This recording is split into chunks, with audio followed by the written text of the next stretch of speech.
Hi everyone and welcome to Home Street Home Seasonal Championship in Autumn Series 4 Forza Horizon 5. As evident from the name, this is a street racing championship and we continue to play the Team JDM. So we find ourselves in this Skyline GTR tuned for us by Hust 3004. This is the same tune as we used some time ago in the trial, so having no problem beating unbeatable driver tars, we shouldn't have any difficulty beating the highly skilled. And as you can see, we are up in the first place before the starting straight is over. I kind of missed that corner, but even that didn't allow AIs to overtake us. So yeah, this tune gonna get you an easy win for Team JDM. However, if you favor a different country in the World Cup, say Germany, UK, US or Italy, I don't know, France maybe, that would be a fun choice. I will post the list of eligible cars for this championship in the description of the video, so you can always choose yours. But as I said already, I didn't know until this week whether I'm gonna stick to JDM, but once I've seen the list of the cars, well, the choice was absolutely obvious. I really wanted to drive the NS6 for trial, and this Skyline, I mean, this is a teenage dream really.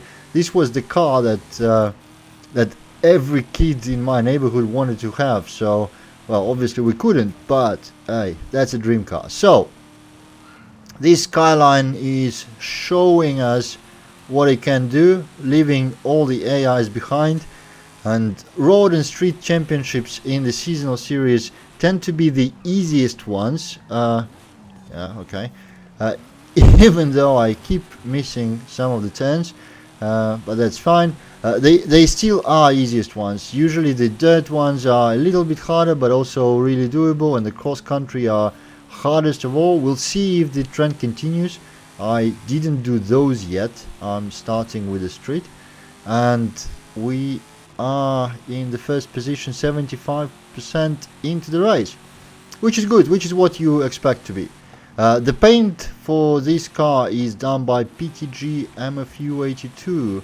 Is specializing in sport liveries. As you can see, this is clearly racing paint, not a fantasy one, and I'm using his paints a lot because they are all really good. I think I messed up again by resuming the game from quick resume rather than fully restarting it, so I don't seem to have any traffic. I wonder if that bug will be fixed sometime soon, but I can't complain. I'm not a fan of traffic on the street races, and with that we are coming to the finish of the first race. Just under 3 minutes, which is not a great time. It wouldn't get me anywhere on the leaderboards in the rivals, but it's good enough to beat the AI, so yeah, I'll take that. The winner, and what do we get in the spin? Mazda. So I have that one, so we'll send it as a gift to some new player. Somebody will get a welcome gift from us today. Off you go, and let's see what awaits us in the second race. And the second race is Cruz del Valle. Let's see if I can again beat the AIs before the first corner. If the first initial straight is good enough. A reminder for anyone who's looking for the tune information, it's always on the screen in the beginning of each race. About the time when the go message goes away is when the tune information will pop up in the right corner of your screen. So we are up in second and the first corner, and we are the first. Team JDM clearly works really well for this race. One of the tighter corners, but we are making it nicely this time. I didn't forget how to brake. I usually do forget how to brake closer to the end of the race when I'm driving alone and you know, I'm completely relaxed and yeah, just chilling. But no, not just yet. This car favors manual transmission if you are driving that. If you don't know how to get to manual transmission, how to actually start to drive manual, I have a reasonably good guide which You can look up on my channel, but overall automatic will work just as well. You won't face any problems. And while we have quite a lot of the race ahead, I wanted to touch a topic about the World Cup. I've seen a lot of complaints on the forums, on Twitter, that, oh, they did such a good thing with the World Cup and then limited us to a single car per event, which is preset for us. But I actually thought about it, and I believe that's a good idea.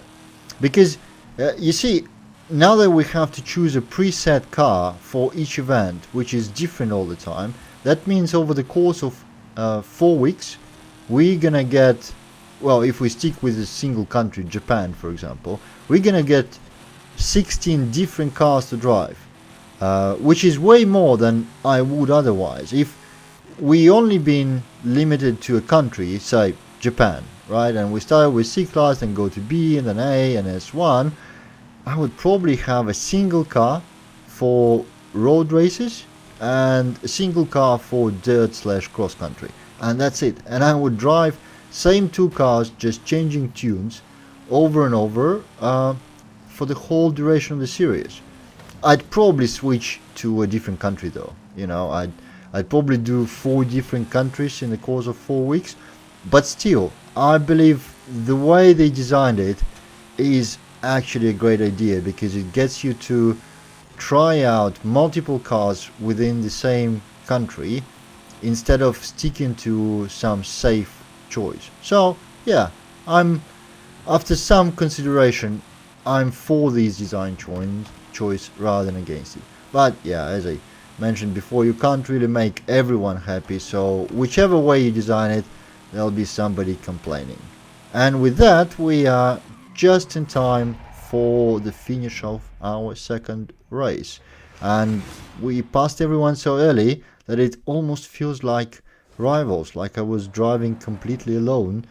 Oh, everybody stopped here on the finish. That's quite funny. Anyways, time for the third race.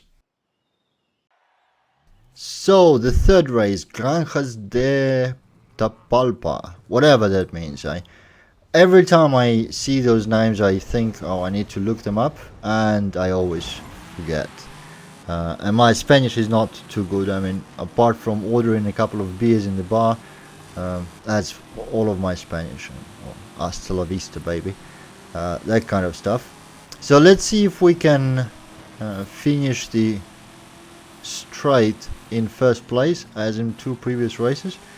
I don't know if that bend before qualifies for a corner, but oh, they seem to be a tiny bit faster than in first 2 races. So let's see this slower corner. No, I'm not ahead yet, but up in second now. The shameful ramming attempt from AI as I was passing him, or a little bit of too active defense, but that didn't help them. And 1/3 into the race. Actually, this 1/3 came really fast.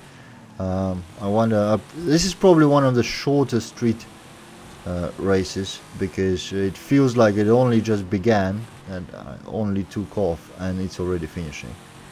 So over here, the area we just passed with the roundabout, I've seen a lot of people going through the barrier there trying to cut it, but it only really works at higher classes when you can carry more speed while braking objects. In B class, as we're driving now, it's not a good strategy. You actually lose a lot of time by doing that. Smashables overall slow you down, and the more I think that effect accumulates, because breaking something singular is kind of fine, but as you break multiple objects in a row, you really come to a halt, and that's never good. So avoid breakables like this. Oh, I nearly flew off the bridge. It would be quite embarrassing, though maybe a little bit of an entertainment. Last week we had an AI in trial flying off the bridge. That was a good thing.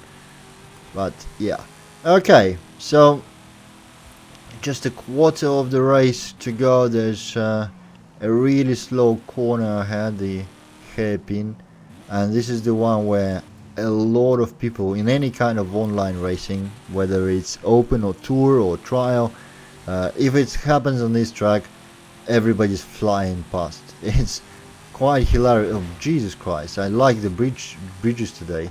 It seems like there's some internal desire to fly off the bridge today. Maybe I should stay away from the real bridges for now. But here we are safely at the finish. We didn't get to swim, and that's the last race of the home street home finished. Also under 3 minutes, which is kind of alright. And yeah, that's it. Thank you for watching. I hope you enjoyed it, and I'll see you in the next one.